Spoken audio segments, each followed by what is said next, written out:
Welcome. My name is Marcel Lettre, and I work here at Lockheed Martin. I'm the Vice President for Intelligence Programs in Lockheed Martin Government Affairs. I've worked with a lot of folks with Lockheed over the years and joined here about 2 years ago after leaving government. And it's been great also for an opportunity to get more involved with INSA. I recently joined the board of directors, and great opportunity to really think through how to shape INSA's programming and contributions to our community and the intelligence enterprise and network of folks who are involved from the defense and intelligence contractor side. So I'm really happy to be involved with INSA, and would mostly be interested in sidebar conversations in the weeks ahead in understanding from all of you peers and teammates and former colleagues and current colleagues how INSA can be of most help to you as individuals and to the companies that you all are working for. As I think through how can INSA be helpful to companies like Lockheed Martin, it would be great to understand your perspectives too, so we can be as useful a service provider to the intelligence community and the contractor community as possible. Lockheed is really happy to provide this facility today for this event on supply chain.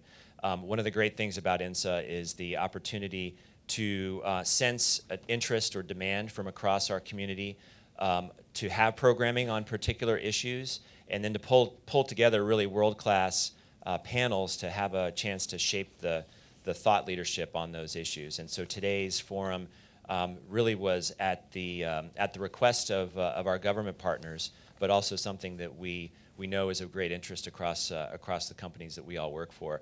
So I'm really pleased just to basically welcome you all here to our facility, and then have the honor to turn it over to Chuck Alsup as the president of INSA, who's going to kick off this session this morning. But thank you again for being here, and welcome. Okay. Thanks, Marcel. Okay. Happy April. We all know what day it is, right? But no fooling. It's National Supply Chain Integrity Month, and we're here to kick it off today. Okay. So first of all, thanks to Marcel, to Ken Levinrad, and to Lockheed Martin team for one, use of the facility here today, and two, I think you all noticed there was a fair amount of hospitality out front, so you may have to take some egg sandwiches home with you, okay? But thanks for putting this on for us today, Marcel. Thanks also to Thomson Reuters Special Services for supporting this event. I think you all know we can't do these sorts of events without corporate support.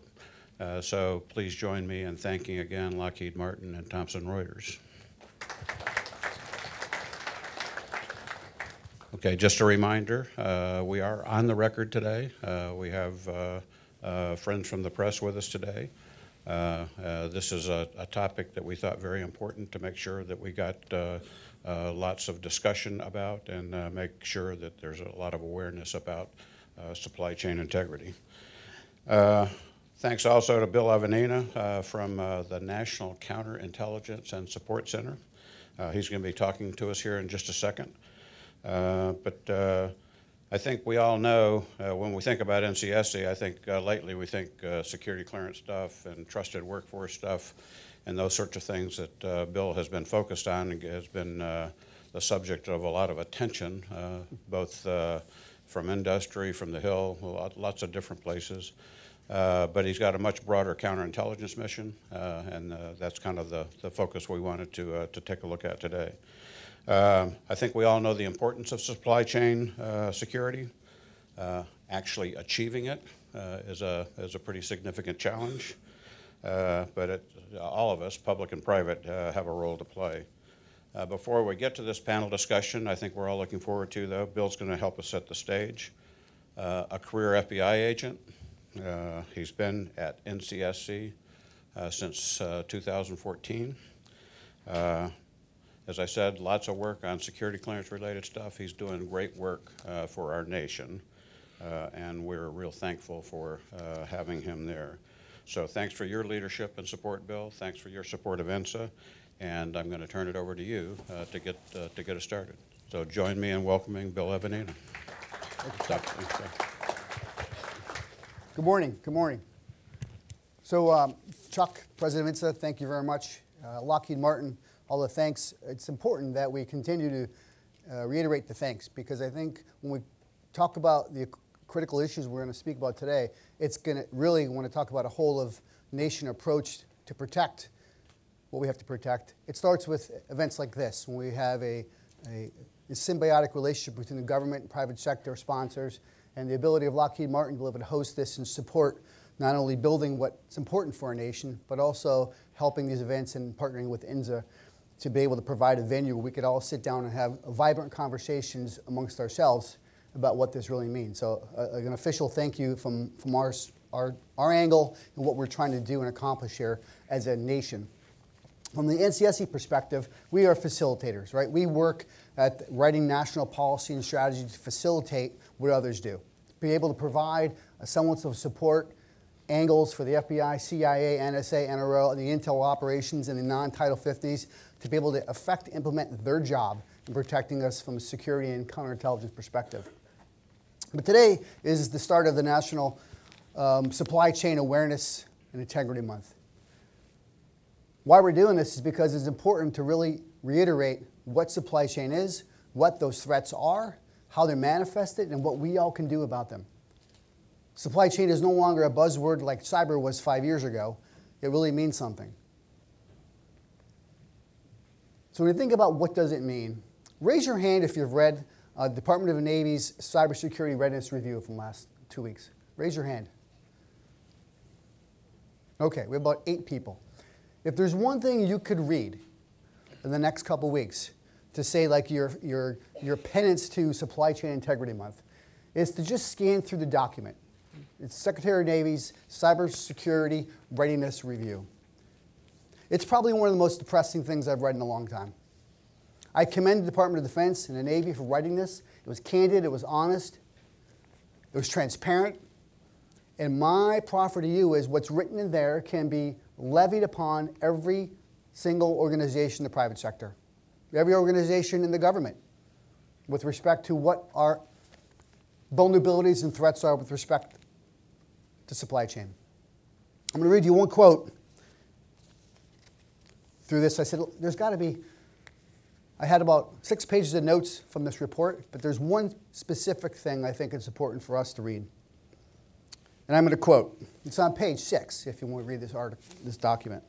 The systems the U.S. relies upon to mobilize, deploy, and sustain forces have been compromised to such an extent that their reliability is questionable. So people ask me, well, what's supply chain? Why is it important? Well, it's important for me, from a military perspective, that the things we make in the private sector, the things that Lockheed and Boeing and Raytheon and all the other contractors make, have to work when we need them. Whether it's a weapon system, a platform, a widget, a satellite, a rocket, the goal is for when we deploy that thing, that it works. We cannot afford a situation 5 years from now when we spend a lot of money building a thing, and then we need that thing to defend our nation, and it's been compromised via supply chain, and it doesn't work. Why do I say that? Because that's what we do. So I spent the last, I would say, year spending a lot of our time with other government agencies, the DHS, FBI, DOD, in the private sector, talking about the threats to our nation, primarily with respect to China, but also Russia and Iran. How that manifests itself is twofold. Number one, I find out that our private sector is the most vulnerable. They face the greatest threats. And we need to have what's, for finally, a reality of true public-private partnership. So what does that mean? That means the government, the intelligence community, has to do a much more efficient job of getting our private sector entities, our clear defense contractors, our defense industrial base, viable, actionable intelligence that we get at the most top secret levels. To provide them those threat vectors that we see emanating from our adversaries about the technology they're interested in, the malware, the semiconductors, nanotechnology, and who makes those, and how we could better inform them to protect holistically that thing, because 6 years from now, it won't matter. Secondarily, we have to look at what's going on now and what happened 7 years ago. If you look no further than some of the indictments that came out by the FBI with Huawei last year, and then you look at the directive that DHS and the FBI put out on APT-10, we see these things, they're flash in the pans, they get a one-day of news article, but no one seems to read what they really mean. So when we hear that our adversaries have penetrated service providers and hundreds of companies have been victimized, that sounds scary. But no one wants to take the time to understand what that actually means. Who was victimized and what was stolen, what has access. So when we talk about the supply chain, what's at stake is not only our military preparedness and readiness, but our economic security. I believe that when you have a supply chain issue, you have a cyber issue. When you have a cyber issue, you have a supply chain issue. But when our adversaries are attacking us holistically, not only in the defense weapons system platforms, our technology, our academia, our businesses, our technological edge that we have, they have a multifaceted vector into what we do. The insider threat will always be the most pernicious and vicious attack they provide on us. If you look at just last year, 2018 was a horrific year for us with respect to the arrests, indictments of insider threats in the private sector. Over 20 individuals and companies just from China alone were arrested or indicted by the FBI and DOJ. Theft of trade secrets, proprietary data, vicious. A lot of them are in the supply chain realm. If you look at our insider threats inside the government, we had an individual, Mr. Hansen, last week, pled guilty for committing espionage. Anybody seen the news? Because it was, I think, on page 6 of the Washington Post, and that was it. We had a U.S. citizen with a clearance plead guilty for committing espionage on behalf of China, and it had almost no news. What hurts us every day becomes numb. And my fear is, with respect to supply chain, we cannot become numb. As a country, as a people, as a democratic state, we cannot become numb to supply chain threats. We have to work very hard to promulgate what that actually means. And what I mean by that, in the private sector, I hear CEOs say, hey, we have a great cyber program. We have the best and brightest. We've hired 3 great outside firms to come in and help our cyber program. I just hired the best CIO possible right out of the government. I just hired an amazing individual as a CISO. My CSO comes right out of the best and brightest. I say, well, that's all wonderful. It's all wonderful. But what about your human resources person? What about your procurement and your acquisition folks? To me, that is our weak link. The theme of this whole cybersecurity program is don't be the weakest link. So I'm going to double down on that and say not only don't be the weakest link, understand where those weak links are. We can't fix those weak links until we know where they are. I'm going to tell you those weak links are in acquisition and procurement communities. Those individuals who hold the credit cards, who buy everything that we need, the printers, the fax machines, the PBX switches, they go out and they hire the support for our IT systems. Those are the weakest links and the most vulnerable people in our network programs, whether you're government or in the private sector. Now, let me ask you, how many hours of counterintelligence training do they get? Probably 0 for their entire life. They are a part of the enterprise-wide security in the private sector, in the government, or at a school. Why? Because I know that's how it works. The government has to be more effective and efficient in relaying that information, that this is your vulnerable spot, whether you are a tech industry, academia, or you're building something, or you're the government. Here's how they're getting in. Understand where your procurement prospects are and your solicitations and your requests for bids from that prospect. You can have the best cybersecurity people in the world, but if you don't understand how you buy and purchase things and how that's vulnerable, never mind the Internet of Things. That's a whole other conference by itself. But if we could just leave with one ideal, understand what supply chain is. That weak link, it's easy to say, well, don't be the weak link. Understand what that weak link is, and then make an impact. Understand it. And the only way I believe we could do that is through a very, very sound enterprise-wide security process. Enterprise-wide. That means And I'll tell you what I said last week to a bunch of CEOs. The cost is free. Free. Everybody's worried about security. It's a loss leader. My argument is make security part of mission. If we make security part of mission, the counterintelligence piece will take care of itself. But what does that mean? That means have a cup of coffee once a month with your CISO, your CIO, your CSO, your head of human resources, and your head of procurement acquisition. Have them meet once a month for an hour. Sit down and talk about what it means from an enterprise-wide perspective. What does it mean to understand the threat vectors that your company faces? Understand the construct of how do our adversaries get into your company? And if you don't know, put pressure on the FBI, on DHS, on DOD to come explain it to us. Hold your government partners accountable for advising and informing the threats, how we see them in the top secret realm, how we see them from SIGINT and HUMIT, what technologies that you make that they're interested in. Hold us accountable for telling you more about that. And then we're going to hold you accountable, and you should hold yourselves accountable in the private sector for mitigating those threats, closing those vulnerability gaps, reaching out for DHS and saying, what are the key indicators that I need to look at from my IT system? Reach out for the FBI and get the latest and greatest on insider threat. Reach out for DOD and say, hey, what technologies are your adversaries, our adversaries, are looking to acquire in my company? That free flow information cannot be just structural. We have some great organizations that are already set up to transmit and transform information flow every day. It can only get better. But I believe, and this is why it's manifested this way, that the supply chain threat that we face as a nation not only is pernicious, but it's one of the things that we have to really prepare for, not for the next 5 years, but for tomorrow, for today.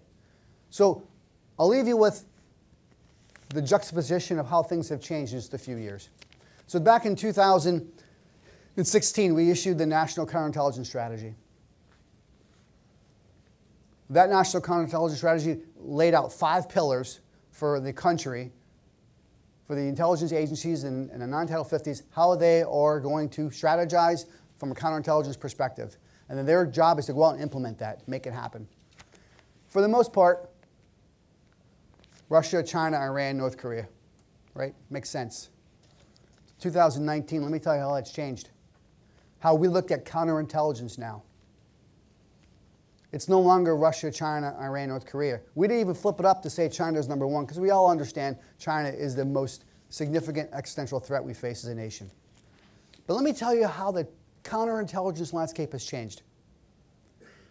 Just a few of the pillars this year, where we give this document to my boss, the DNI, and it goes to the president next month. Critical infrastructure, supply chain, cyber, foreign influence, and economic security. Has anybody heard any countries there? No. And the mitigation of those threats, the understanding of those threats, is no longer just a government job. It's a whole country job, whole society job. Our property from a supply chain perspective, the supply chain is in the private sector. You heard the quote from the Navy's report.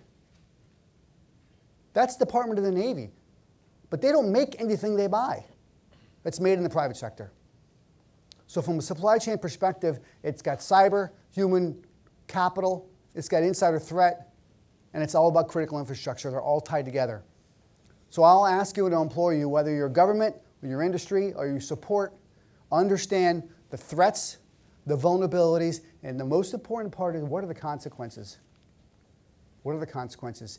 And then when you see an article on page 5 of the media, or on page, you see it on a web or a click on the internet about something that's supply chain related, or a report that comes out from DHS or the FBI, take the time to read it. Make sure people in your organization understand what it actually means, what APT-10 is, what a service provider is, who are the victims in that service provider element, what companies, is your company part of that service provider? Is your data there? Are you holding them accountable? The last example I'll give you in the way forward is when we look at our adversaries, what they're trying to do, we are moving so fast and furious into the cloud-based environment. We're already there for the most part in the country. Cloud-based environment. Think about how many Americans don't understand what that is. what a cloud-based environment is. Most Americans, most government employees think all that data is still on their CPU on their desk. Cloud-based environments. But I'll tell you, when you have a cloud farm, and you have a server farm out in the middle of some state where everyone's data is being housed in that cloud needs heating, ventilation, and air conditioning more than anything to keep your data alive. That heating, ventilation, and air conditioning is the most critical part of keeping those servers cool and keeping that data clean. But 5 years ago, when they built that farm and they hired that HVAC company to cool that facility, were they thinking about security or counterintelligence or threat vectors from our adversaries in the supply chain? They certainly aren't. So for me, the warning note is not only from the cloud service providers, understanding their obligation to provide that protection of their data, but it's also for the individuals who put their data in those cloud farms. Hold your cloud-based providers accountable and responsible for how they're protecting your data. Understand that protection, the vectors that are out on the internet and the ability for adversaries to get into those clouds. That is the epitome, I think, and a great metaphor for what supply chain is. Supply chain cannot be that fuzzy word we're uncomfortable with. It can't be the phrase that we're scared about or don't quite understand what supply chain is. There's arguments in the private sector and the government, in my shop every day. Well, this is supply chain, that's not supply chain. We have to get fundamentally set on a lexicon of what supply chain is. And then understand that the only way to survive is going to be with an enterprise-wide security program, whether it's in the government or the private sector. I'll leave you with this. This panel that you're going to hear next, phenomenal group of humans who understand this issue. Supply chain comes in all colors, all shapes, all sizes, and we have to have the right individuals to talk about the metaphors, the analogies, the mitigations, the best practices, and the worst case scenarios. And I think this next panel will be able to do that. But as head of counterintelligence in my organization, understanding what Chuck talked about, the security clearance process, they're all tied together. If we don't have the right apparatus put together, we can have the best cybersecurity, but if we hire the wrong person, we're in trouble. The human-enabled cyber attack is vicious. But when they do that, sometimes it's not destructive or theft. Sometimes we have to think about what they're really trying to do. That jet plane, that rocket, that satellite, that weapon system, 4 years from now, 5 years from now, or God forbid, 1 year from now, when we need it to work, we must ensure it's not compromised. Must ensure it's not compromised. But DoD is trying really hard to deliver it uncompromised. But that aircraft carrier getting acquisition and procurement, part of that space, is going to have to undo 50 years of not being there. We all have to be part of that, not only in DoD, in the government, but in the private sector. So if you take back one thing today, take back enterprise-wide, and go back to your companies and organizations saying, what do we do from an enterprise-wide? Hey, by the way, do our CISOs and CSOs and CIOs get together? And if they do, is the head of human resources, procurement, and acquisition part of that, enterprise-wide? That's the end of my comments. I'm going to open up for some time for questions and comments. And it'll be your time to ask me questions. It's something that I forgot to say or things that I won't want to tell you. Anything? Questions? Comments? Yes, sir. I would add in material management. I mean, that's your vulnerability right there, where your product support happens with operational. First of all, this is my list, so I'll add in what I want to add in. So, but you're right on. You're spot on. And I think when I lay that out, I think it's an important starting point, right? It's a platform. It's a minimum requirements. But I think depending on what you do in your organization, you should add whatever you want. That room, that meeting room once a month, you could have 50 people in there. But I think the more we do that, and the more it's predicated upon what you do and what you make and what you support is a reality. But that's true. Yes, sir. Good morning, sir. My name is Connor Clark. I'm actually a pupil of a friend of yours, Dr. Bill Nolte. He says hello. He expressed in the last class I had that he thinks the NCSC should have some form of 24/7 monitoring like the Counterterrorism Center. And I'm wondering is that sort of 24/7 monitoring, if you were able to seek it out and get something close to it, would that still be useful for supply chain security? Or is it still, are you still thinking in these year-to-year time frames? I mean, is that as helpful, or is that 24/7 cyber command? Well, I think the 24/7 monitoring is problematic because I'm not quite sure what you're going to monitor, right? I think it's more than just cyber. It's really a whole lot of efforts that are put with respect to cyber, the human element, the insider threat, your procurement acquisition we talked about. So I'm not quite sure NCSC's primed their levers to do monitoring for anybody. We do the insider threat program, and we keep agencies accountable for that as well. But supply chain, I think right now there is no one organization who owns supply chain. Just like if you suboptimize that to an organization, a company, a business, a government organization, no one has a supply chain hat on that I'm in charge of supply chain. It has to be spread around, and I think the private sector is moving towards a chief risk officer model, which sits above all that. And I think that's a really good model to do. But in terms of monitoring, probably not a good idea. We have a lot of great agencies in the government that are doing great work in this space. We just have to be more effective in how we communicate that. Thank you, sir. Yes, ma'am. For the acquisition and procurement arms, what are the top 3 to 5 things you'd like to see change in the acquisition and procurement shops? There are many who would advocate for NIS 800-161, and those are just another series of controls and standards. But from an acquisition perspective, it gets a little clumsy, and industry does not have an appetite for additional costs in their monitoring. Right. So what can we do for the acquisition and procurement community was the question, and minimum standards are the top 3 or 4 things we could do. I would start simple. I would say that if you were in the procurement acquisition world, minimum mandatory training, right? 1 hour a year of understanding of what the threats are, the vulnerabilities, and what's the intent of our adversaries, number 1. Number 2 is we do a lot of mandatory training in the government. Companies do a lot of mandatory training, and I understand in the private sector it's more difficult because that 1 hour costs a lot of money, right? I understand that. But to me, we need to understand what I said before. Security has to be part of mission. Has to be part of mission. And if you provide that 1 hour fundamental training for acquisition and procurement individuals to understand how our adversaries look at their solicitations, their RFPs, how they go out on the internet, they take a look at that, and they know where that contract is going before we award it.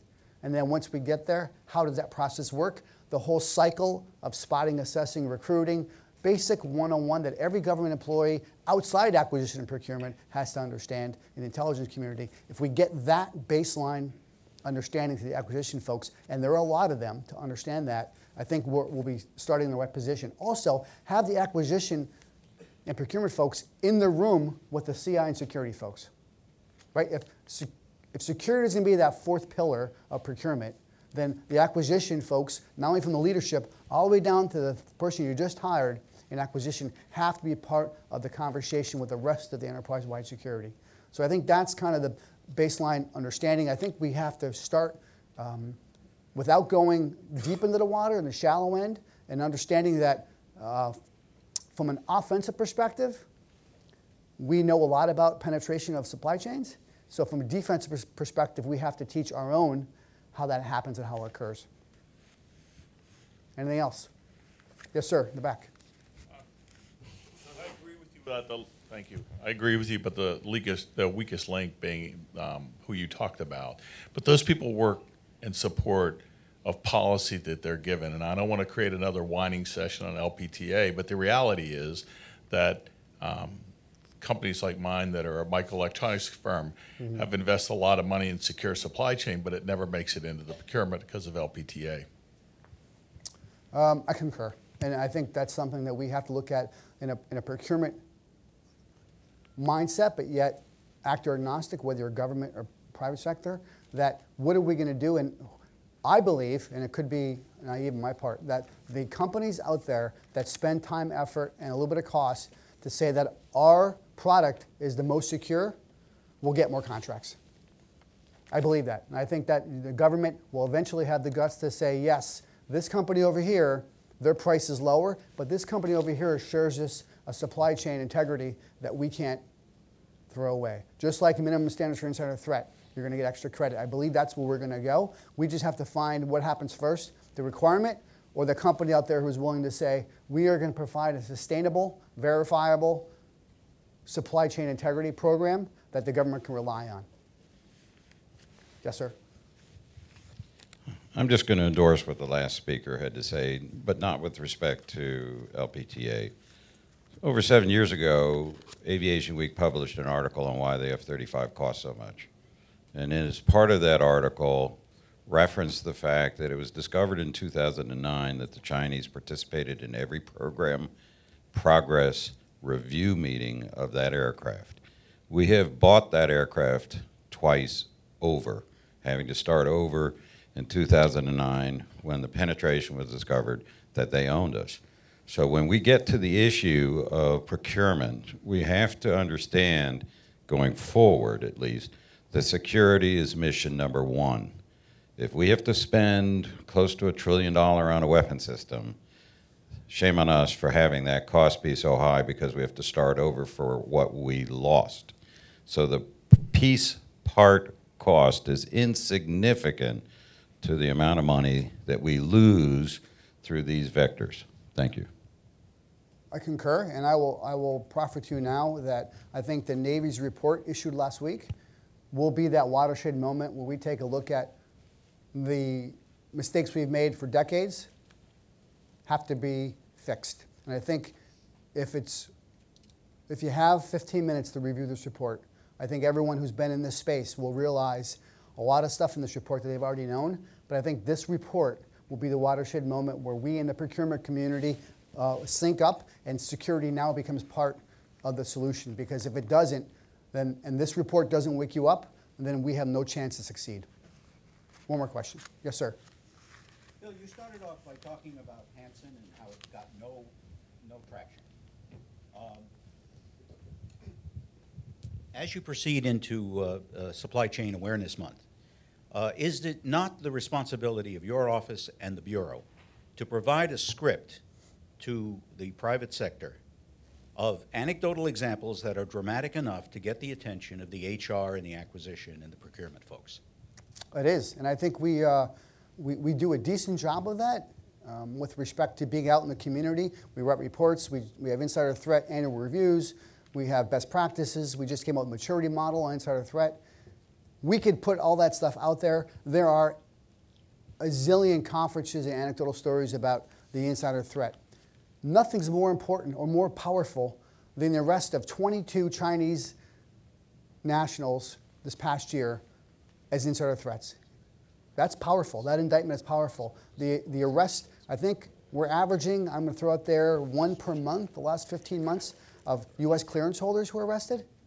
Right? You can go back to the State Department, the Army, the FBI, NSA, CIA. We all have them, right?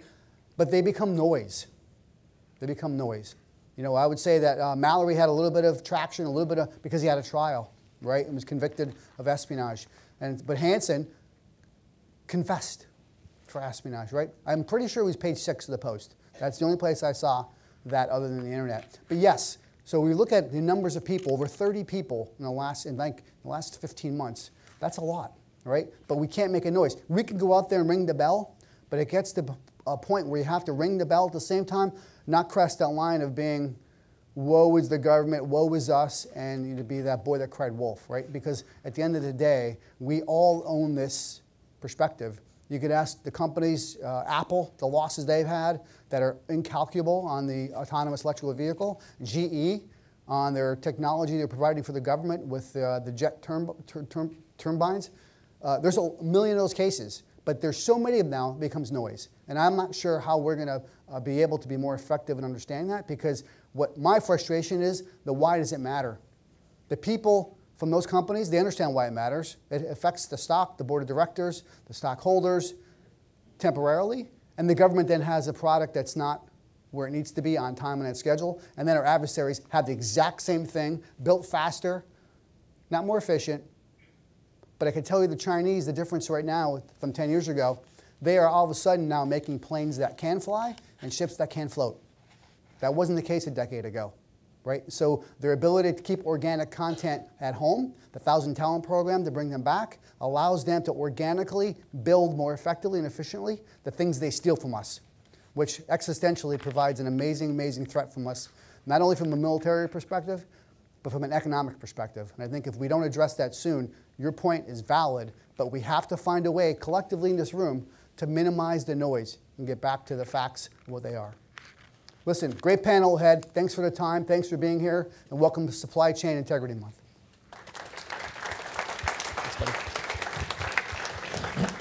Okay, thanks, Bill. So give us a minute. We're going to get the panel up here in place, and we have to re-gift a lavalier mic here real quick.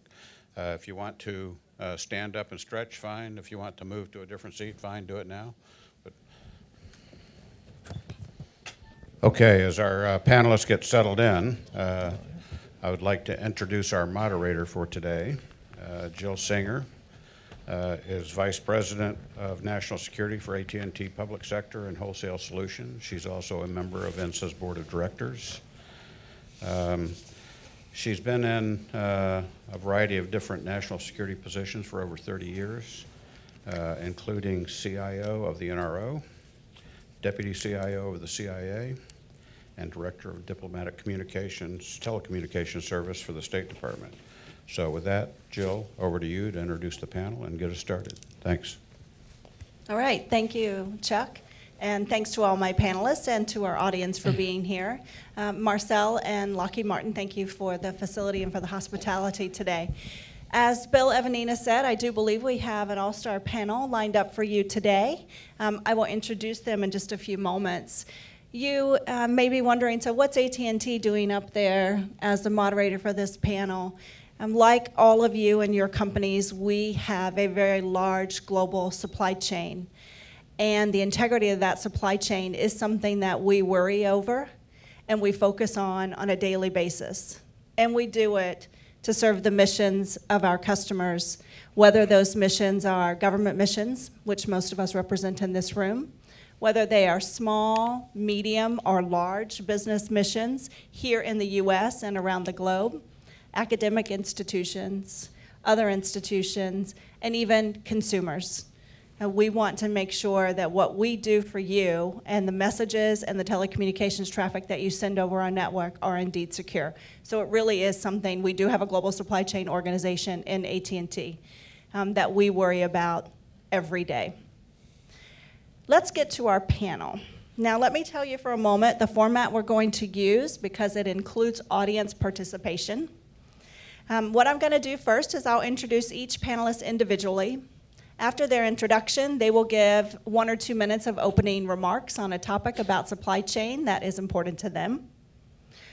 Following each of the individual sets of remarks, we will move into a Q&A where I will moderate the Q&A for the panel. At about the 45 or 50-minute mark, and I'll be watching, we will invite you into that conversation. And we'll have plenty of time for audience questions and answers. And the panel has graciously agreed that they'll take whatever you want to throw at them, and I'm sure they have great answers for that. So please, as we go through this, keep in mind what your questions are. If you find during our panel that you have a burning issue and you cannot wait for the 45 or 50-minute mark, jump up and down and raise your hands, and we'll call on you. It's most important for us to discuss topics of interest to you all. Not necessarily the topics that I have on my prepared questions. Okay, without further ado, let me get started introducing our panel. Our first panelist is Daniel Cruz. Daniel is the Associate Director of DHS's National Risk Management Center. He focuses on strategic engagement and public-private partnership initiatives. Prior to joining the National Risk Management Center, Daniel was a senior advisor to Director Krebs at CISA. In that position, he led planning efforts for the first of its kind DHS National Cybersecurity Summit that has been widely applauded as a groundbreaking moment for enhanced collaboration between the public and private sector on cybersecurity risk management. Daniel, thank you for joining us today. Thank you. Over to you. Good morning. Can everyone hear me? Good to go. All right, and it's great to kick off Supply Chain Integrity Month with you all here today. I want to give you a brief 1 to 2 minute overview of the Cybersecurity and Infrastructure Security Agency, since we're relatively new, and how supply chain fits into our mission. So we appreciate the work of you all through your elected representatives to elevate DHS's cyber mission into CISA this past November. As the lead civilian cyber agency, we see our role to be more or less the nation's risk manager. And that's for cyber, physical, all hazardous threats. Our activity largely fits into two buckets. One is our federal network.gov protection role, and the other is working with all 16 critical infrastructure sectors, state and local partners, and the interagency to better understand, assess, analyze, and manage risks to critical infrastructure. So under that banner, we've really seen three key shifts that I think relate well to why we're here this month talking about supply chain integrity. The first is that nation states are now targeting American critical infrastructure. And that may sound obvious, but if you look at cyber threats 10 years ago, they were perhaps more opportunistic, financial crime related. We now have nation states playing strategic long games to find ways to compromise and potentially degrade our critical infrastructure. That's a tough fight for a very resource-rich company and organization. That's even a harder fight for a less resource-rich organization, which leads to point two, which is increasingly the threats we face, particularly cyber threats, are very much cross-sector in nature. We've done a really good job over the last decade or so of creating a steady engagement mechanism with 16 critical infrastructure sectors and state and locals. You cannot have a siloed approach to how you manage risks across those. There are risks that cut across them all, supply chain risk management perhaps being the most visible of those. And then that's a good segue to number three for us, which is we need to fundamentally rethink the way we think about cybersecurity risk. Historically, we've had a very asset organization-based view, telling organizations, please go secure yourself. It's important to have capacity building and proper cyber hygiene. But when you're using a risk management lens, you're able to tease out dependencies and interdependencies within and across sectors. So for us, to some extent, it's less important who you are, but what you do and what you enable. And when you think about it through that lens, you're able to better understand these cross-cutting risks and potential cascading impacts across sectors. And so a lot of the work we're doing is what we're calling national critical functions, which is understanding, saying, hey, these are the things the nation needs for its economic security, national security. And let's use a holistic risk management lens to figure out how we add resilience into that equation. So with those key shifts, very much a lot of what CISA is doing right now has supply chain within it. We have four key cyber priorities right now. One is supply chain / 5G. Another one is our federal network protection mission. We're also focusing and continuing to double down on our election security mission, and then critical infrastructure protection with an emphasis on industrial control systems. So all of those 4 bullet points there, all of them have supply chain elements to them. So looking forward to the conversation today. Thank you. Our next panelist is Cameron Chehreh. He serves as the CTO and Vice President Pre-Sales Engineering for Dell EMC Federal. In this role, Cameron is responsible for strategy execution, leadership, and innovation management for Dell EMC's technology portfolio for the civilian government, Department of Defense, and intelligence community markets worldwide. Welcome, Cameron. Thank you very much, Jill. Pleasure to actually see you on this side of industry as well, so thank you very much for your life of service. For us, supply chain takes on a very different perspective. We structurally now have a very unique aspect of the company because of the acquisition of both Dell and EMC to create Dell Technologies. So we now are the largest consumer on the planet of these types of microprocessors and these types of transistors. So for us, supply chain is a very near and dear topic to everything that we do. We think what's exacerbating that too is the world of digital transformation. For a period of time in government, we looked at technology as a commodity. And we began to rapidly see through some of the comments we heard earlier with LPTA acquisition strategies and other types of strategies which drove it to a commodity position. What we're actually uncovering at today's age is when you look at digital transformation, embedded into everything, kinetic platforms, weapon systems, everything that we do throughout our normal day to include our transportation, that there's only one way to really look at supply chain, and that is through a risk management lens. So we're very proud to participate in that aspect and do what we can to protect the country, and I'm looking forward to this conversation. Thank you. Our next panelist is Jim Connelly. Jim is the Vice President and Chief Information Officer for Lockheed Martin Corporation. In this capacity, Jim leads a team of more than 4,500 professionals around the globe who support Lockheed Martin's critical business operations, information technology products and services, and enterprise network defense. Welcome, Jim. Thanks, Jill. Excuse me. Yeah, I wanted to start off by saying I really enjoyed the opening remarks by Bill. They were really, I thought, spot on and kind of hit the real holistic, wide approach of this. I was the CISO for many, many years at Lockheed Martin prior to this, and And being the CIO, sometimes I can get very focused in just to the cyber function of this. And my colleague who's in the audience here, Doug Thomas, on the CI side, is always making sure we're looking at the biggest picture of this from the beginning. And seeing it does involve every facet, you know, of the supply chain and really taking a holistic approach. But one of the comments that I thought that Bill said, I've subscribed to from the beginning, is this is a whole of nation issue. And we have to look at it as a whole nation. There's no company, even as large as we are or others, that can attack this and solve this on our own. I think that's where the government really, and the nation, has to make a leap forward in how they look at this. Not just bringing out a new policy and new requirements, new thoughts. It has to be a whole of nation element to make sure we supply or get critical resources and thought into this challenge. I think one area where some of our adversaries in this case take a very long leap approach. They understand, they invest, and they make a change to a goal in the long term. We as a nation, I think, very much struggle in a very tactical, focused, hey, this happened, do this, and try. We need to make a large-scale change in how we look at this challenge for the next forever. And it's never going to stop. It always continues, and we have to make a change. And I think as a nation, that's one area we really have to take a look at how we do this. And that's why I thought Bill's comments were great. And certainly at Lockheed Martin, this has been a prime focus for us for many years on all fronts. And we have been integrated into the global supply chain operations, our counter intel, our cyber functions, and everything that we do there. And we have invested heavily in this space, kind of like Bill was saying. And what we've seen for us, and we'll talk later in this, is the struggle right now is we have a very broad base of supply chain, 20,000 suppliers plus, just like many others here.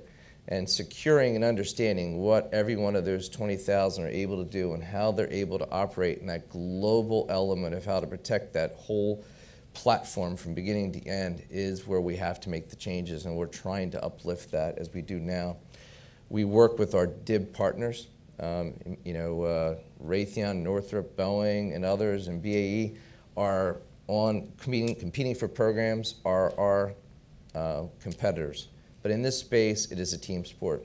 We work together. I talk to the CISOs and the CIOs of these companies almost every other week, discussing and engaging on this topic specifically, a greater topic. So if we can work together in that space, I know we can work together in the greater, as a nation, with the DoD, with the rest of the government and DHS to really attack this in the long term.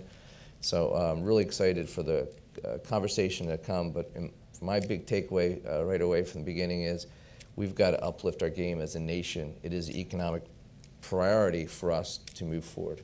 Thanks. Great, thank you. And we have Kristin Baldwin. Kristin serves as the Deputy Director, Strategic Technology Protection and Exploitation for the Undersecretary of Defense for Research and Engineering.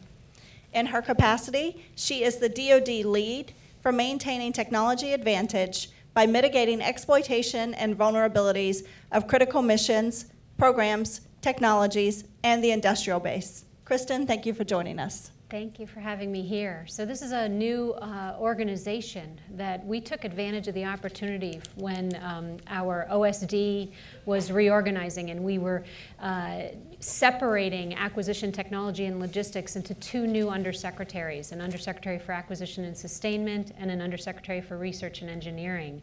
And it's a testament to how critical this topic that we're all talking about here today is, security. Some say it's delivering on compromise. Security is a fourth pillar. But the fact that we've got to really pay attention to technology as a commodity and securing our technologies, our information, and our systems, we've stood that up as a major function in the new Undersecretary for Research and Engineering. My topic that I wanted to focus on just briefly here today, this morning with you all, has already been mentioned a couple times. We talked about this notion of microelectronics being a critical part of our supply chain, foundational to modernization of all our systems, whether it be military aerospace systems or these other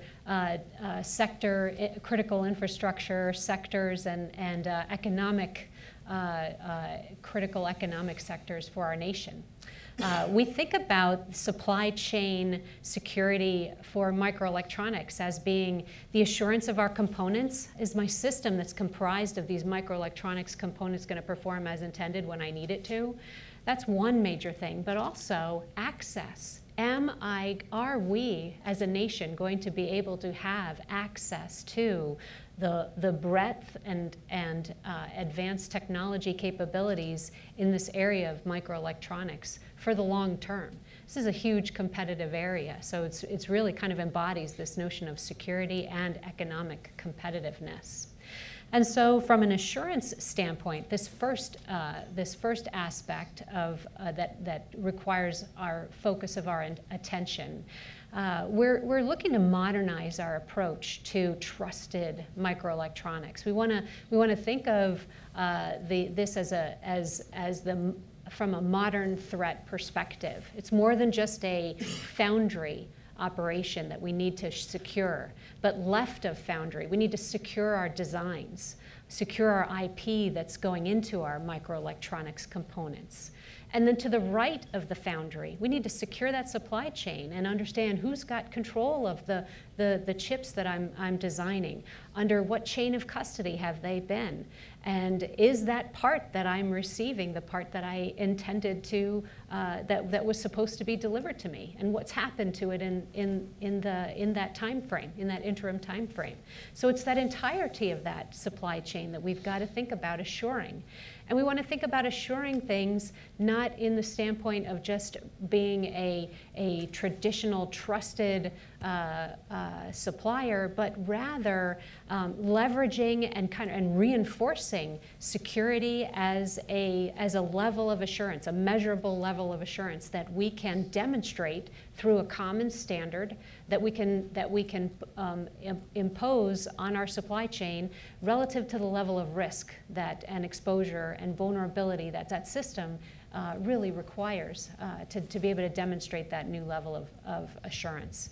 And so there's this aspect, two key aspects on security is this full supply chain, and then making it not just something that the DoD requires or the government requires, that our parts must be trusted, but as a broad set of across our industry sectors that we demand a level of assurance of our components, and we can do so in a very standardized fashion, and we can apply different levels with respect to risk of those systems and their missions.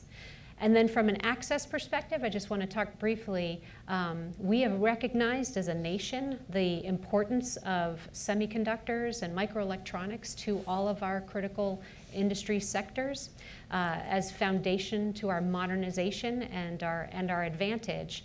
And we have issued a national semiconductor leadership strategy, which seeks 3 pillars: promote, protect, and partner. And that's at the national level. And so many of us have talked about this whole of government issue at the national level. In the Department of Defense, in FY19, we formally kicked off our program, which has the acronym of MINSEC, Microelectronics Innovation for National Security and Economic Competitiveness. And this MINSEC program is funded at over $2.5 billion over the next 5 to 6 years. And this is an effort that's investing to focus on commercial and government alliances. Again, a whole of nation. We can't, as Jim said, we can't just do it on a company by company basis, but this is a partnership across government, industry, and academia. We want to be able to preserve our microelectronics ecosystem as this foundational element of all of our modernization. We want to lower barriers to innovation and to being able to adopt these advanced technologies into our ecosystem. We want to strengthen our workforce expertise. We want to be leaders for the next generation of advanced microelectronics technology. And finally, we want to maintain the United States and our allies as the global source, as the leading source of high-end, secure, reliable microelectronics components. I look forward to your questions. Thank you. Great. Thank you for all of your introductory remarks. Kristin, you covered a bit about weapon systems, but I do believe all of us think of supply chain vulnerability and supply chain weakness when it concerns our weapons systems.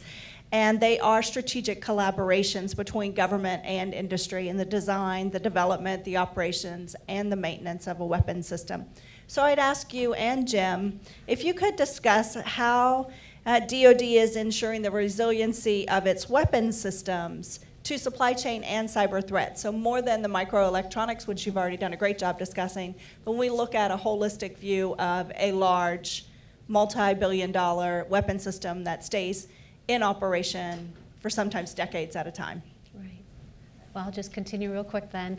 I think the comments that Mr. Evanina quoted from the Navy report, the fact that we are concerned about the assurance of that our systems are going to be able to perform as intended is unacceptable. And so we are very focused in the department and being able to make sure that our systems are resilient to the advanced threat that is facing us today and performs as intended. And I would like to just point out, we maybe think about it in three ways. The first is we want to be able to protect the data, the information about our systems, our intellectual property, and who has our data, because largely it's in the unclassified space. And so that's the first. Second, we want to be able to make sure that the components, such as microelectronics or our software, hardware and software components that comprise our systems have not been degraded or can be exploited through vulnerabilities. And then third, we want to be able to make sure that we're preserving our leading edge, our critical technologies. From that first aspect, the protecting our data, our supply chain is broad. And I'm glad that a couple people have been mentioning and talking about these key points. It's not just networks in our defense industrial base, it's our manufacturers, our maintenance and depot facilities, our trainers and our simulation, filled with data and models of exactly how our systems perform and respond. And then finally, our testing facilities, our ranges, our digital testing data, as well as our surveillance systems, all encompass this aspect of how do we make sure that our systems are going to perform as intended. All of those actors and those elements of our supply chain have to be involved in this equation.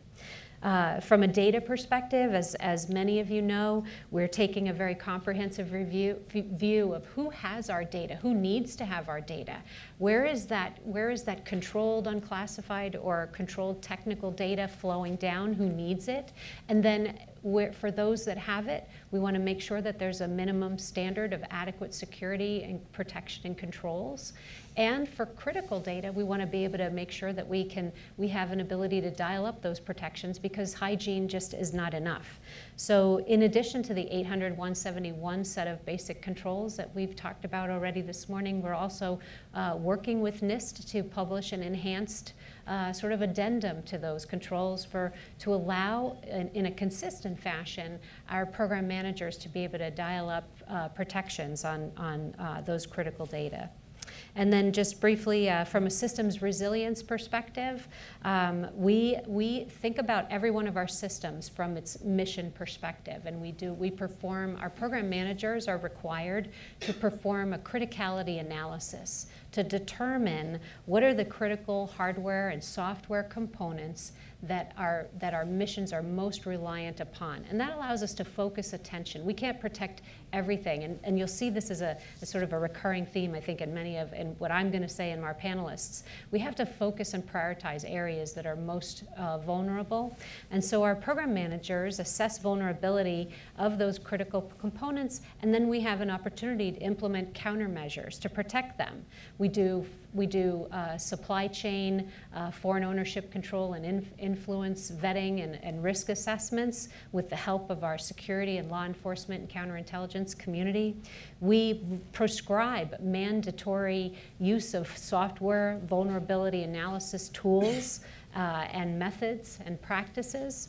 For hardware, I've talked about those requirements as well, but we've set up a joint federated assurance center in the department and with our partners, which is a federated network of software and hardware assurance and vulnerability analysis tools, methods, and experts that can provide support to our programs to make sure that we are doing the most to identify vulnerabilities and mitigate those before they ever are released to our warfighter. And then finally, we are mandating system security engineering as a fundamental discipline of systems engineering. So security engineering. We want to be able to design our systems with security and resilience in mind. We can't always, we want to be able to leverage global technology and COTS parts and inside of our systems. And so what we need to do is think about the design of our systems so that we can use things like sensors, embedded sensors that are tracking our system behavior and detecting anomalies. And that's as part of the design. We can think about architecting our systems in such a way that if I do have a COTS component or a black box that I'm not completely sure of the provenance of that component, we can architect our systems so that will not cause a major mission degradation. And then finally, we can embed and use security and resilience features in our design, such as redundancy and survivability features. So system security engineering is a fundamental discipline of the way we design our systems today. Great. Jim, yeah, let's compare and contrast that from Lockheed Martin's perspective as a builder of those major weapon systems. I certainly align very much to what Kristin was saying. Systems security engineering as a foundation is something has to be in from the beginning, designed through the whole life cycle. I think, at Lockheed Martin, we take this very seriously. It's designed and built from the beginning. We also are looking at making sure that this is a continuous effort. We're continually pen testing our environments all through its life cycle, understanding as best of our ability the threats that are brought to them, and pen testing so that we're ensuring that the warfighter has a platform that is resilient in the field. And making sure that we're doing tabletops and understanding, working with the government and others to understand the threat there. But as we move forward, I think we have to really look at how we take a holistic approach from cradle to grave, right?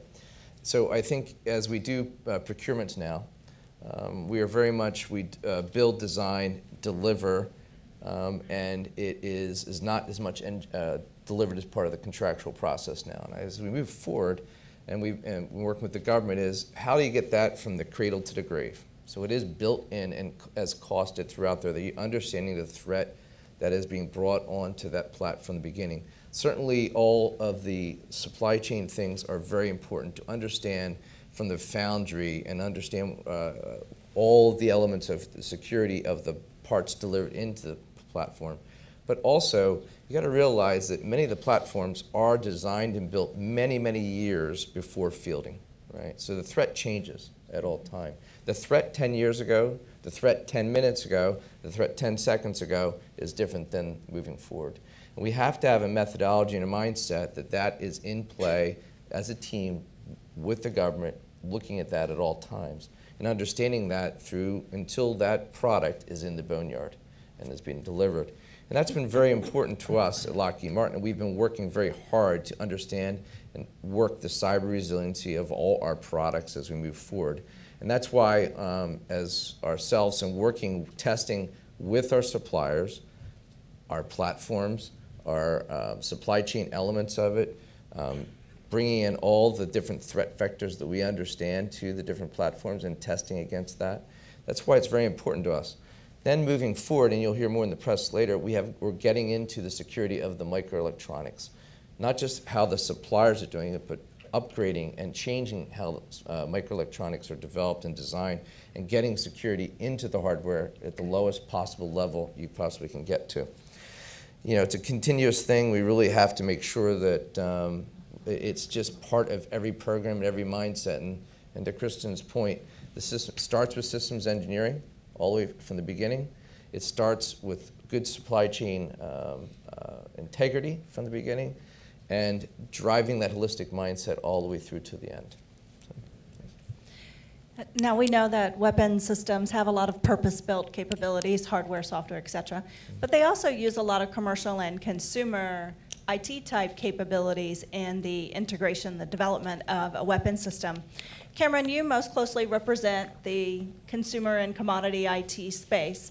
Can you share with us how Dell EMC is protecting its supply chain, and compare and contrast that to what we've heard from Lockheed and from DoD. Sure, absolutely. As part of the embedded system, subsystem components of most weapon systems, we apply all the principles that Kristin has talked about. 800-171 was a pretty transformational thing for us, and we decided that we were going to treat the implementation of that as the government would any program. So when we talk program level, the opening gentleman talked about getting your vernacular together. So it was about the OPSEC of the human piece, the OPSEC of the programmatic processes, and then more importantly, the end-to-end. How we do design, that's all protected in the OPSEC of the program. It's a need to know. You have to be read in. You have to be U.S. citizen, U.S. National. Then it's the end-to-end of it, how the supply chain actually is governed. We've been fortunate because we partnered with the intelligence community, and not with the CIOs, but the people that actually run mission. And we have been afforded an opportunity to take unclassified tradecraft and apply the hide in plain sight principles. And we do that at global scale to really help a lot of the mission systems and the mission subsystems stay protected in the supply chain, but also become a friend of the community and leverage that information and knowledge that Kristin's talked about to really help the mission understanding and the mission space of where nation-state actors are looking to participate in the supply chain. One of the most important fundamentals that we have learned to complement what Jim has said is, there's a life cycle to fielding a weapon system, and it can be quite long. If we look at things like combat ships or flying platforms or air breathers or any of these other things, those R&D cycles to grave can be 10, 15, 20 years. The application of agile in everything we do is a fundamental principle where there's an opportunity for all of us together to get better. And what I mean by that is when you look at the work that IARPA and DARPA have done with moving threat defense, we take a page out of the kinetic world, right? When a warfighter's on a battlefield, they move so that they're less of a target. They're not a stationary target. When we look at software-defined networks, we look at software-defined in the system and subsystem, and how we can now marry this software and hardware together with silicon injection. It creates an opportunity for us to be agile in how the software aspects of these systems work so that we can consistently make sure we're staying ahead of the adversary and the threat. Great, thank you. Daniel, let's change the conversation a little bit. Talk to us about the role that the government plays in supply chain security and cybersecurity resiliency as it compares to the role of non-government entities, whether that's companies and corporations, academia, or other institutions. Absolutely, and I think the term team sport was thrown around earlier, but can't foot stomp that enough in terms of the partnership. Something we're constantly trying to get better at is ensuring that in our engagement, we are not handing the private sector 98% baked solutions and asking them what they think with a little pat on the head at the end, but we are truly incubating risk management solutions from the ground up. And we do that from a position of humility, recognizing that when the government takes action or speaks, that people listen. And I think a good example of that is back in September of 2017 with the Kaspersky Labs binding operational directive that DHS issued. We had very defensible intelligence that the Kaspersky Labs antivirus products were, on one, a leaky product we didn't trust, and then we also had serious concerns with the relationship between the company and the Russian intelligence apparatus, and issued a binding operational directive to have that removed from federal networks within 90 days, and there was compliance on that. And I think more important there, from our perspective in hindsight, is kind of the North Star impact of that. The federal agencies had to comply with that. Big box retailers and other private sector organizations did not have to, but many did and took notice. And for us, that's sort of affirmation that as a government, when we take serious action like that, that has defensible intelligence that, and reasoning that we articulate, that people will take notice. And so with that sort of as the backdrop, you talked about government versus the private sector. I think there are two key developments in the last 6 months that are worth highlighting. One is the enactment into law of the Federal Acquisition Supply Chain Security Act. I think it was actually on Christmas Eve, and so it maybe slipped under the radar a little bit. This is a significant piece of supply chain legislation, and with our interagency partners, we all worked hard pushing this across the finish line. The primary thing this does is it creates a Federal Acquisition Security Council that will have all of the key players coordinating sort of for the first time at the same table. And so you have DHS and the other civilian agencies there. You have the Department of Defense and the intelligence community. So you sort of have those three stools all together, and the Acquisition Security Council has the ability to issue exclusion and removal orders for federal networks. But also, that legislation requires private sector integration and input on a number of key areas where we're still looking to better land the plane on supply chain risk management. Information sharing and then threat assessment and mapping, I think, are two of those. We talk about information sharing. We've gotten good over the last decade of, in near real time, sharing indicators of compromise, cyber threat indicators in mass, and either in real time or near real time. And we have various SOCs across the government. The NCIC at DHS is our hub. There's all sorts of ISACs and ISAOs. Congress has given liability protection. But when I'm talking about what is the package or unit of a supply chain threat, there isn't really uniformity across that. It could be sort of software bill of materials, analysis of malicious code. It could be kind of an IoT nutrition label. It could be more of CFIUS-focused analysis of foreign ownership for an organization or some of its vendors. Or it could be all of those. And so we don't really have the, hey, here you go, here's the package, here's the unit. And the legislation recognizes the need to bring some uniformity to it. I don't think we'll ever have the true real-time consistency necessarily, but we can start to build parameters. And then the second is on supply chain threat assessment and mapping. All organizations, government and private sector, recognize the importance of what we're talking about this month. A lot of them say, okay, I get it, but where's the place where I press play and outspits on a B+?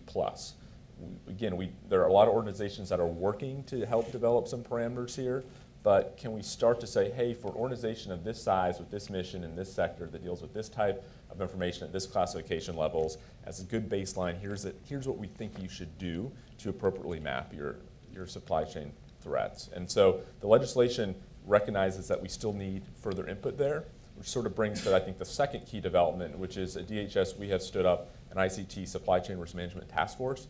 We're not trying to reinvent the wheel here. We're trying to take the best practices that exist. And so Department of Defense, intelligence community, all of our interagency partners are on there, along with 20 of the largest IT companies and 20 of the largest communications companies as well. And the first two work streams we're working through right now are indeed landing the plane on those two things. How do we bring consistency and uniformity to supply chain threat info sharing? And how do we bring consistency and uniformity, or at least some beginning parameters, to threat assessment and mapping for organizations around their supply chain risk? And so I think both those go together and kind of to the essence of your question, where we have significant legislation that's been signed into law in terms of bringing some consistency to areas where we don't quite have it yet. It's relying heavily on the ingest points from the private sector mechanism that has been stood up. And so very much think that you need that integration going forward. And they're still, we're not going to be able to solve these problems alone. And having the viewpoints of Dell and AT&T both serve on that task force, and just having that input there as the people frontline on the ground who actually have to go make a lot of these decisions has been quite helpful. Very good.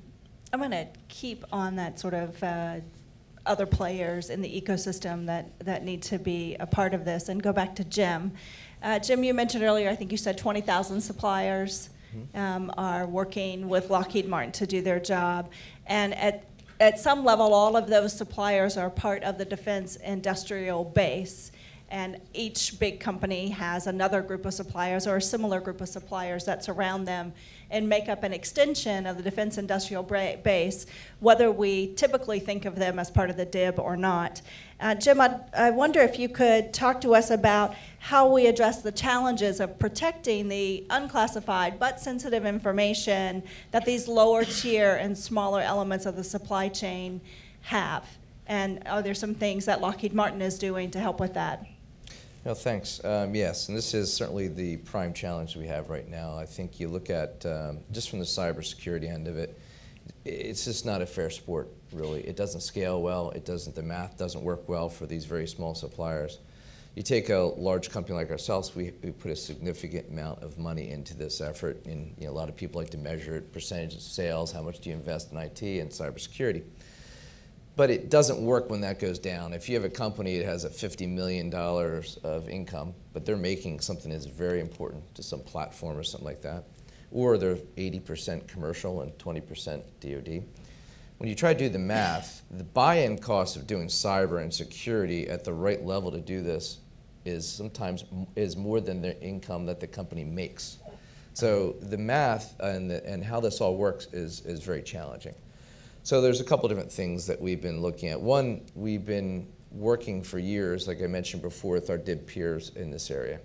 And through our consortium, ExaStar consortium, we've been looking at measuring how they are operating. So we have integrated understanding of the maturity of all the different smaller companies as we work with and understand that.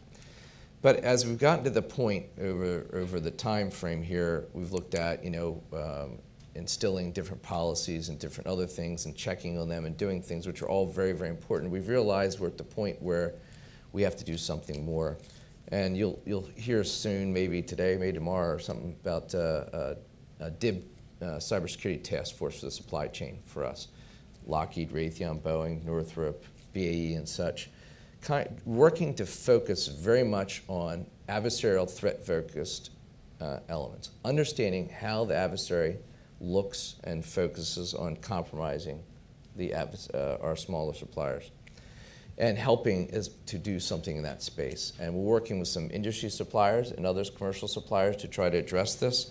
If they're looking at if they're continually looking and compromising through email, working with providers and trying to provide higher level mail services to our smaller suppliers that have all the depth and breadth of what Lockheed Martin and others bring to bear with our intelligence, the government's intelligence, and some of our key technologies to protect.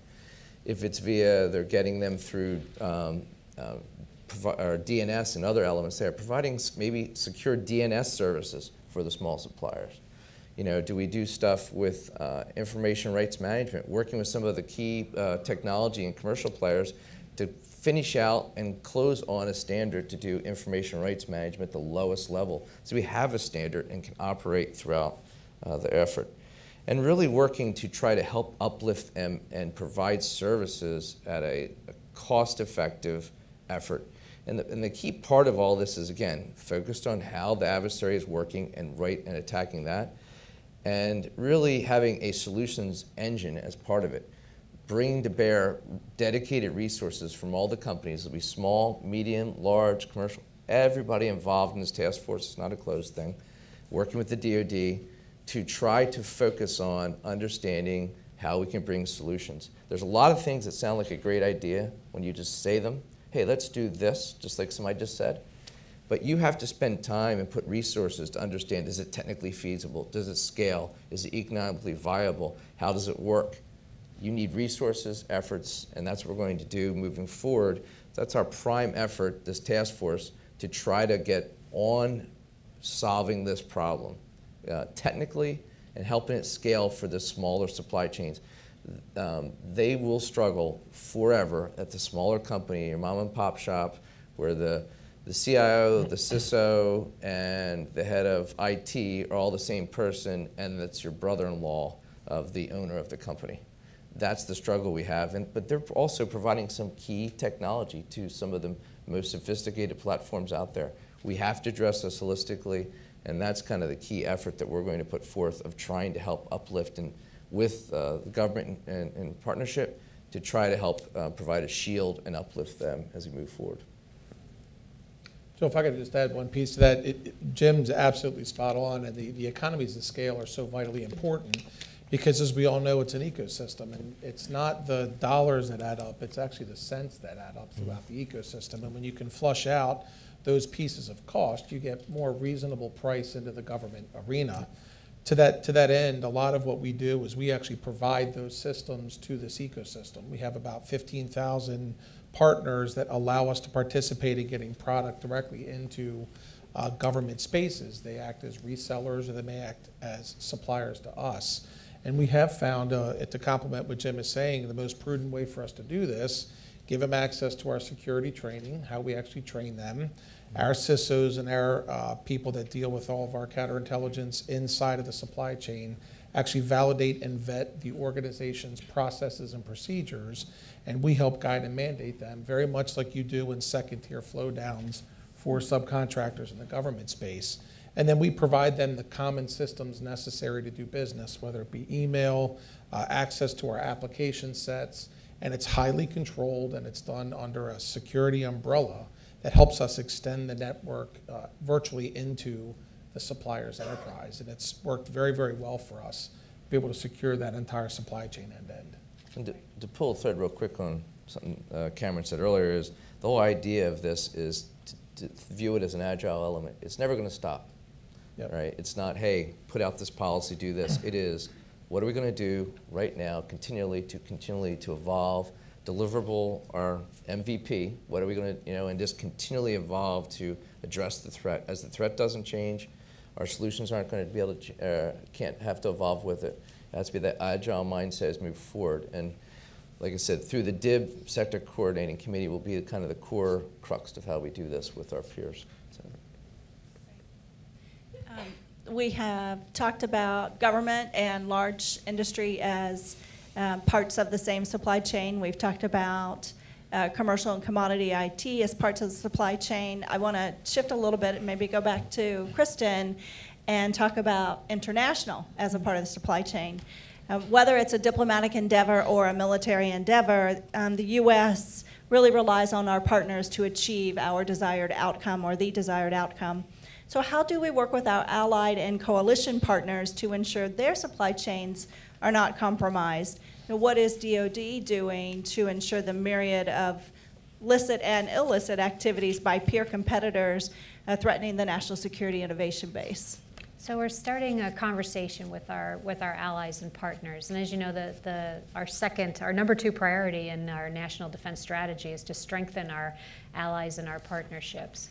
And we recognize that our allies have some of the most critical technologies that our systems rely upon. And so it's not just enough to reinforce protection of technology or of our data within our own borders. We have to reinforce it throughout our global supply chains and our partnerships. And so we've started through NATO and through some of our other international partner agreements, workshops and agreements to share information, to share determination of what our most critical priorities are, so that we can jointly focus on those critical supply chains collectively. We have done this in a bilateral fashion, and then through multi-nation working groups.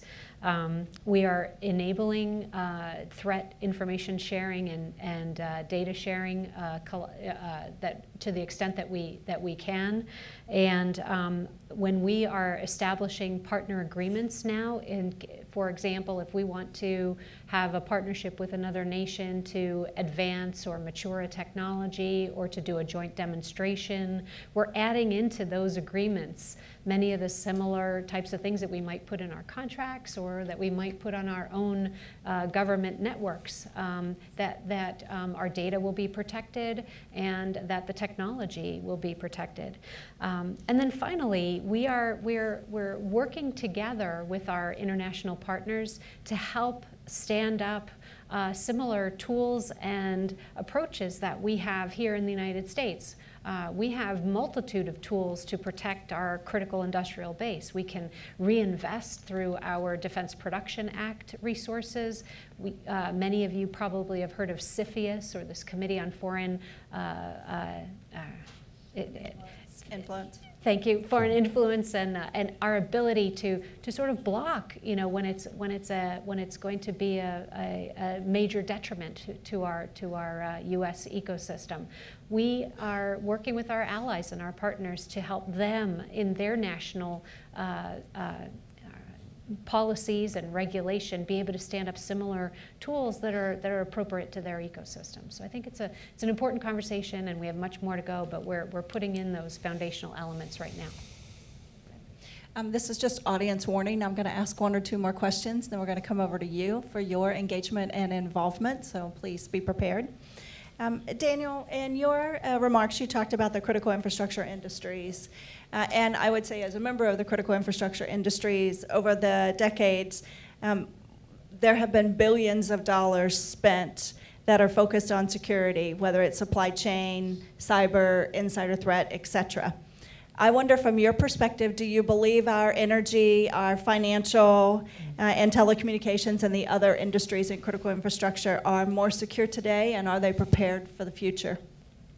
Yeah, that's a great question. For those sectors you mentioned, they are resilient and investing a lot in becoming more resilient. And I use that word resilient very deliberatively. Security is important, and we talk a lot about security here.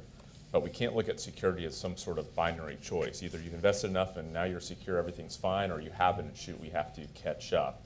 I think we finally, as a critical infrastructure community, have gotten to a point where this concept of criticality and prioritization is no longer taboo. We recognize that you're never going to be able to reduce the risk to zero in this landscape.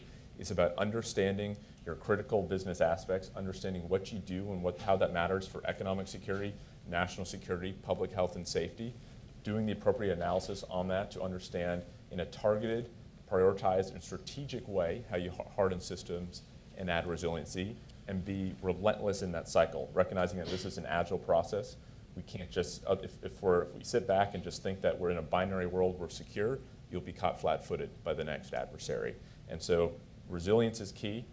Those critical infrastructure sectors have invested a ton in resilience. They are more resilient than they've been, but they have to continue to invest and work with their industry partners and government partners to become more resilient, because it's a never-ending cycle and it's not binary. Joe, if I could add a piece to that, it's absolutely such an important topic to be underscored. Today with some of our financial service customers, which are really part of the critical infrastructure, and these are the things we are working with consumer grade first and then bringing it into the government space. We're affording customers in the world of software to be able to reconstitute their networks every 3 days. So when you think about that in a mission space, you kind of look at it like it's almost heresy, right? Why would I reconstitute my network every 3 days? But from a security perspective, it goes beyond supply chain. It is about making sure that I have a dynamic threat environment so that I can contain and control what the adversary can actually do. And for a lot of these customers, they will rebuild their entire enterprise network literally every 2 to 3 days to make sure that they have an operational environment that is resilient and also as free of risk as they possibly can. And as we're succeeding in that space, we're starting to bring some of those concepts into the DoD and the battle space to be able to create that moving threat defense strategy. Okay. That does not sound like an insignificant investment to be able to do that every 3 days. We're all consumers, and all of us in this room, I'm sure, have at least one, if not 10, smart devices either on your person right now because you're not in a SCIF, or in your home, whether it's an Alexa or some other digital assistant, or it's your thermostat, or it's your home security system, your telephone, your wearable, your medical device, etc. And they're all commodity IT type devices, maybe not the medical devices, but most of those are. And there's a price point as a consumer that above which we're not willing to make an investment. Can someone, maybe Cameron, it's you, anyone on the panel, sort of talk about what risk this could potentially create for U.S. citizens and global citizens when there is when putting the right security into one of these low-priced products is not going to happen, yet we're going to buy it anyway? Yeah, I'd be happy to start that. It's kind of fascinating if we all remember the event where Fitbits were issued to the Army, and then we ended up finding out through an open source intelligence means that those Fitbits are being tracked via the internet. So we absolutely have to focus on this.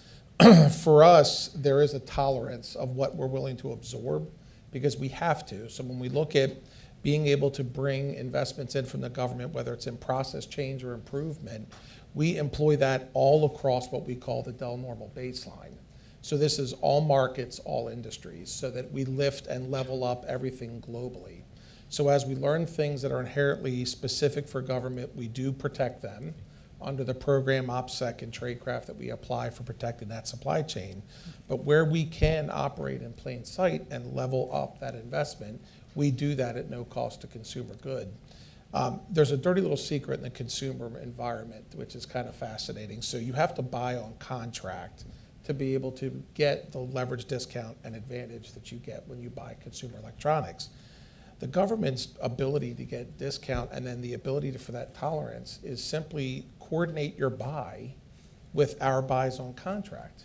Because when you do that, now you have vetted people in the supply chain, vetted suppliers in the supply chain, and we're able to massively consume all of this together, which drives all the cost out of the equation. And that is something that we always tolerate and bear, because there are fluctuations in the market regarding memory or hard drives, CPU pricing, those types of things. And then, believe it or not, the flip side of that is recycling program. Being able to have a very rich, robust recycling program to recycle what we call precious earths, or the minerals required for these types of manufacturing, also significantly helps us offset cost so that the consumer gets a higher assured platform at a reasonably priced advantage. Okay, audience, it's now your turn to ask questions. I would ask for you to wait for the mic to be presented to you, and it would really be great if you could tell us your name and your organization, especially in case there are follow-on conversations that the panel or someone in the audience would like to have with you. I know I have a brave soul who is going to ask the first question. Okay. Jill, it's Bill Downer. And once again, I'm sitting behind with Seagate behind the pillars, so you can't see me. So it's nice to see you moderating another panel. Thank you for both. If only I got paid for this stuff. Yeah, exactly. I appreciate all that you have done for the country and how you continue to do it with AT&T. So thank you, Jill. So Seagate's fortunate enough to be in conversations around cybersecurity and secure supply chain with both Cameron and Jim at the moment. So nice to see you both. But we're not in a partnership with either DHS or with acquisition and sustainment. So I would ask both Daniel and Kristin, how does Seagate become a better partner to your organizations? Seagate. Yeah, absolutely. And as I said earlier, we are partnership driven by design. And so we have a 16-sector critical infrastructure model. We have recognized that that is a great baseline and that we need to move beyond that as well. Our ICT supply chain task force is looking to bring in SMEs that are not one of the voting members on that. So that's one area right there, is we would love your input on supply chain risk management things through the task force that we have set up under a CPAC structure that has sort of FACA exemptions to it, allow us to have that advice and consensus. So have to follow up after there, but there's one discrete activity there as well. Something else I mentioned earlier, is this national critical functions process. We are going to have that list published likely towards the end of this month, which is, in the way we look at it, sort of a new language, new alphabet through how we're thinking about risk management, more function service and less asset organization based there. We have gone through sector coordinating councils for the bulk of the engagement, but we also, one of the reasons we are creating this new vernacular is we recognize that there are other players that have systemic importance for cyber risk management that perhaps haven't been at the table in the right way.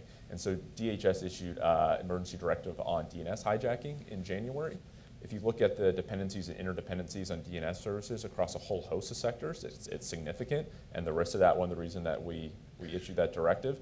But is every DNS provider a member of the IT Sector Coordinating Council?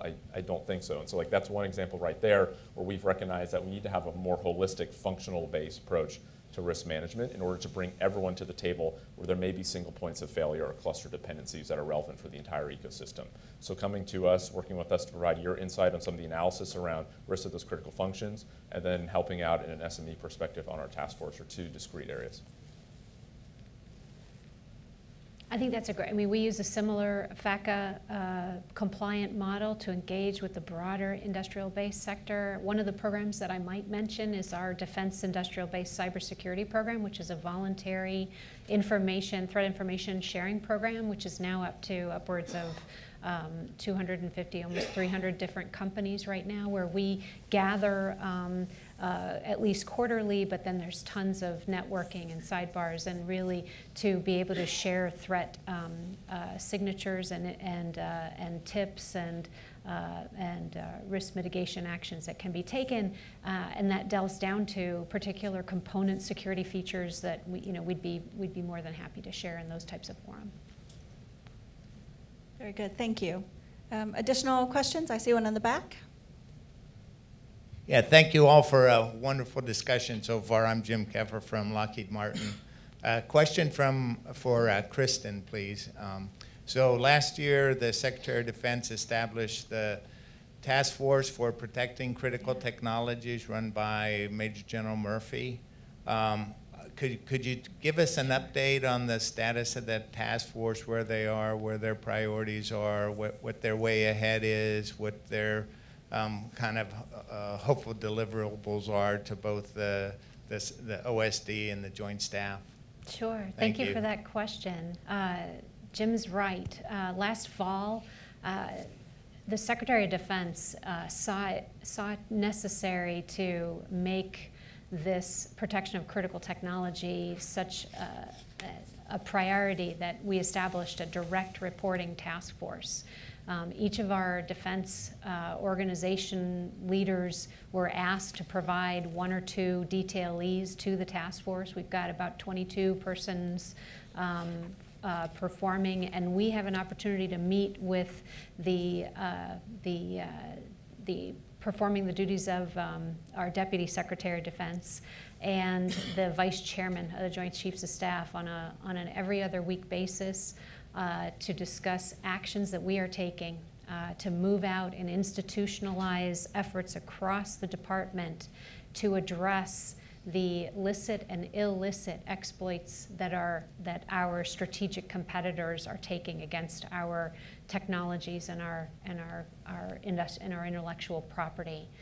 You've heard many of them discussed here today, cyber being the biggest one, the most noisiest one, if you will, but joint ventures and mergers and different front companies are able to be our exploit vectors, academic collaborations, foreign talent recruitment, and exploitation of the integrity of our research base. So given this widespread set of exploitation vectors, the task force mission is to accelerate and scale our efforts that we are all individually taking. There's 4 lines of effort that have been established. The first is protecting the DIB. How can we make sure that we're moving forward smartly and efficiently and really institutionalizing all of those efforts to make sure that not only our top companies, who we're very confident in, but down the supply chain, how can we help flow down these security requirements through our entire supply chain. The second is protection of the research and development enterprise, our academia and our small business innovative research actors. It's already been mentioned that there's sort of a cost, kind of an affordability issue, but it's also that there's a set of different levers and tools that you use when we're working with this research and development enterprise.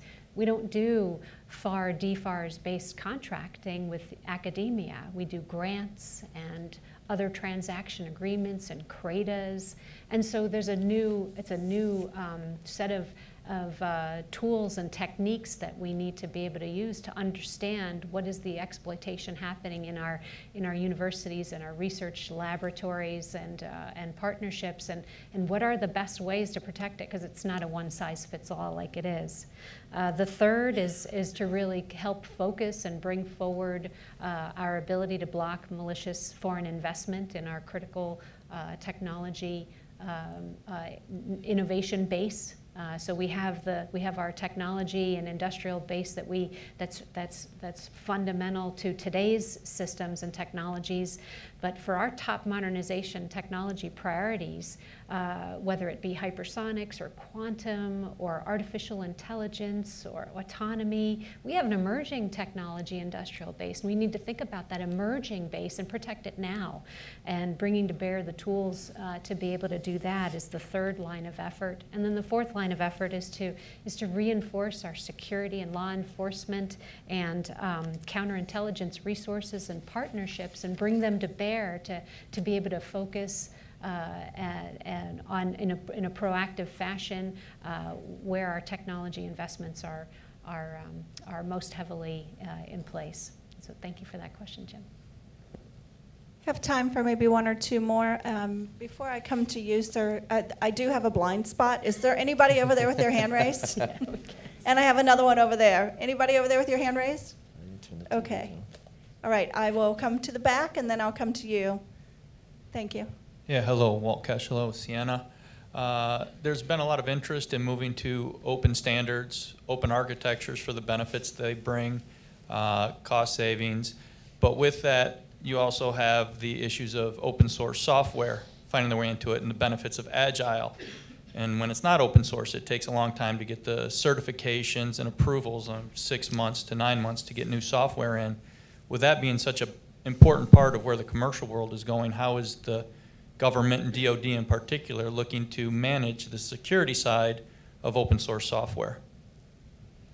Well, I can start a little bit, and then I'll be happy to be joined by my colleagues. Open source software is you can look at it from a lot of people are checking, but at the same time, we also view it as from a risk perspective. So when I mentioned before, what our programs do is perform a criticality analysis to try to understand what our most mission critical components are and the software and hardware that comprises them. Then there's a risk mitigation decision that has to be made. Do I need to code my own software, or can I architect my system in such a fashion that I can take advantage of open source and commercially developed software that may have unknown provenance? And so it's really this risk mitigation decision that I'm making, as well as the application in our agile software environments or in our software development activities. We have an ability to continuously apply and run vulnerability analysis tools and checks. And so there's a set of mitigation, vulnerability mitigation techniques and tools that every program manager needs to be thoughtfully putting on contract and ensuring are carried through the life of that development and then the sustainment of those platforms. I'd like to compliment what Kristin also said. If you look at what's happening in the Air Force, there's actually some pretty bold moves going on, and I think the Air Force should be commended. When you look at open source software, the semi-commercialization of it, similar to like Pivotal Cloud Foundry or what Red Hat has done, it offers a bit more security for the government because, as we know, that we're basically readying the software environment for ingestion into highly secure mission spaces. But there is a great example when you look at the Air Force of what they just did with the tanker refueling applications. This was an active weapon system for the air operations centers. And the Air Force really struggled. They were behind in their block step upgrades, behind in the traditional sense. Basically 120 days from the Air Force landing at Pivotal Labs, they deployed a fully CN8 application into an active theater, active weapon systems, and they did it successfully using open core software. And part of it was the joint paired programming in the environment, but also the CISO and the entire security shop was involved from day one. So at the end of every single day as software is being checked in, it is being security scanned to allow the Air Force to hyper accelerate the program. They saved almost $1 million a week post-deployment of this software just in fuel savings, and it's also led to the establishment of Kessel Run. So there are early indicators that we are seeing success in the defense space and in the government of adopting this very safely, very securely, but to your point, open source software can be a conundrum for the government, right? Because it's the most expensive free software you can ever get if you're not careful. So it does come with the risk, and you have to calculate that in your mission environment. And I would add, too, I think to the gentleman's point is that I think there's great advantage of moving into that space and the kind of the CI/CD model of continuous deployment and continuous testing and all the great advantages of it, and actually the advantage to adjust to the threat at for the platform or add new capabilities to a platform as you are moving forward. But to your point, I think the existing mindset around security approvals and how that all works needs to be looked at and really have a good look of adjusting it to more of the modern CI/CD agile methodologies for it to be a success for industry, the government, but also to really address and delve into some of the security issues related to open source. So. All right, great. We'll take our last question. Sorry, this gentleman already had his hand up. Hey, good morning. This has been an outstanding discussion. My name is Dan Sullivan. I'm with Pacific Northwest National Laboratories, and I'm currently supporting a service-level supply chain risk management project. Lots of experience with DoD supply, with acquisition. I'm a certified supply chain professional. But my question is this. I believe that the services are doing an outstanding job with screening, procuring, buying from trusted vendors and suppliers to make sure that our systems up front, early in the acquisition cycle, have done their part to control, mitigate supply chain risk.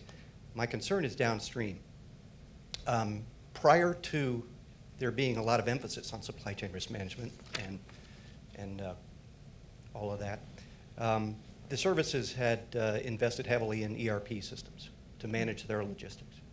And I'm wondering, because those systems manage material at the NSN level, and our parts, components, critical components are bought at the part number cage level up front, are we doing enough within our ERP systems to manage material that's being transported, remanufactured at the NSN level?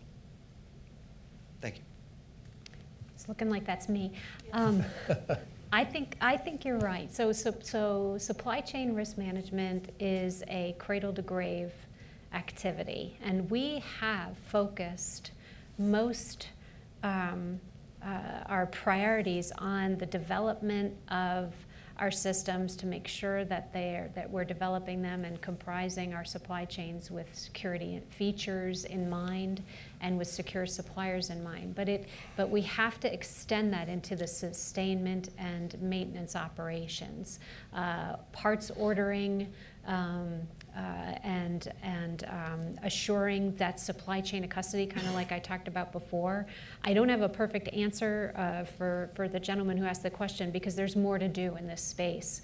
I'm joined here today by some colleagues from our sustainment activities, and there's been a number of reports recently, and the leadership is talking about how can we reinforce on the sustainment side the similar sets of supply chain risk management policies and procedures and practices and kind of resources and expertise and training. All the things that we've been talking about here today in the acquisition side apply in the sustainment side. And so I think that it's a job that is ongoing. It's a job that is absolutely recognized, but there's just more to be done. And so, you know, from a industry partnership perspective, I think this is an area that we can continue to focus on.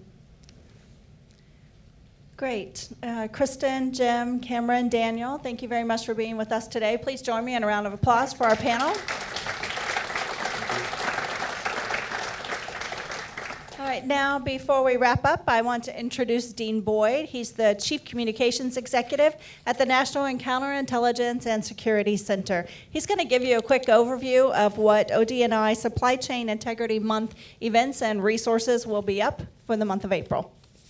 Hi, everyone. I just want to alert you to, I've got some flyers in the back that actually have some of the resources that are available. And we've coordinated with DHS's CISA and DoD's, the Center for Development of Security Excellence, to put a bunch of materials on our websites this morning.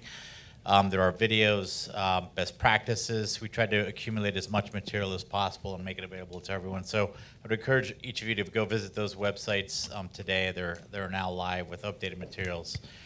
In addition, there's a host of public events that'll be coming up this month. April 16th, INSA will be hosting a spring summit managing the evolving cyber landscape. There's a panel discussion on 5G, which will obviously touch on supply chain. April 23rd, there's a large cyber conference sponsored by the Atlantic Council.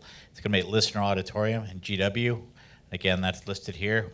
Joyce Carell from NCSC will be speaking on that panel. And then on May 1st, the American Bar Association will be holding an event on supply chain. It's a luncheon event, and we encourage you to contact them. So lots of materials on our websites, DHS, DoD's Center for Development of Security Excellence. Encourage you to go take a look at those. Best practices, videos, just a host of resources also about the Federal Acquisition Security Council as well and the law. But look forward to engaging with you and take a look at our websites. Thank you.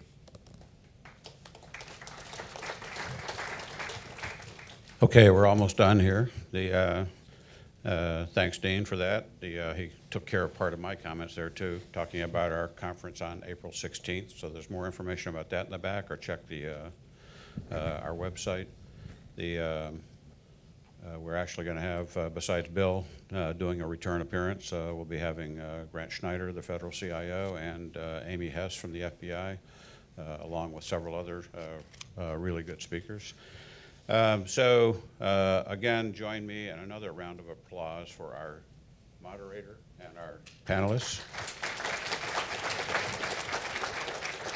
So Dan, Cameron, Jim, and Kristin, I've got a little memento for you after we get done here. The coveted INSA candy dish, but the more coveted INSA M&Ms in the candy dish, okay? And if when you run out of the M&Ms, I'll send you more, okay? One of the reasons we're doing this, obviously, and one of the reasons Dean got up was this is our Supply Chain Integrity Month. This is something that ODNI and INSA have partnered on for the last 2 years. We want to get the word out there. We want people to be more aware. The fact that you showed up here today means that you've been deputized to get out there and spread the word, okay? So please do that. I think that's about it. Thank you for your patience here today. Get out there and spread the word. And thanks again to our panelists, okay? Be safe.